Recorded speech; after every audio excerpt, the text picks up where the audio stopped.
আসসালামু আলাইকুম ওয়া রাহমাতুল্লাহি ওয়া বারাকাতুহু। মানিকগঞ্জ থেকে মুজাম্মেল সাহেব জিজ্ঞেস করেছেন, হুজুর কোরআনের উপরে যে গিলাফ আছে এটা কি ওযু ব্যতীত ধরা যাবে কিনা, বিষয়টি জানালে উপকৃত হতাম। মাশাআল্লাহ ভাই, অনেক সুন্দর একটি প্রশ্ন করেছেন।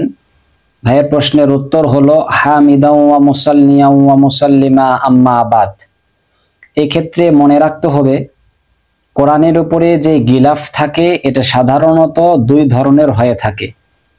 একটি গিলাফ এরকম থাকে যেটা একদম কোরআনের সাথে অ্যাডজাস্ট, যেটাকে আমরা ময়লাট বা কভার বলে থাকি। যদি এটা হয় তাহলে এটাকেও ওযু ব্যতীত কোরআনকে স্পর্শ করা যাবে না। আর স্বাভাবিকভাবে আমাদের বাংলাদেশে যে নিয়মটা প্রচলিত আছে যে কোরআনের উপরে আমরা আলাদা গিলাফ দিয়ে কোরআনকে পেঁচিয়ে রাখি, যদি এরকম হয় তাহলে এই গিলাফটার উপরে কোরআনকে ধরা বা স্পর্শ করা জায়েজ আছে ওযু ব্যতীত।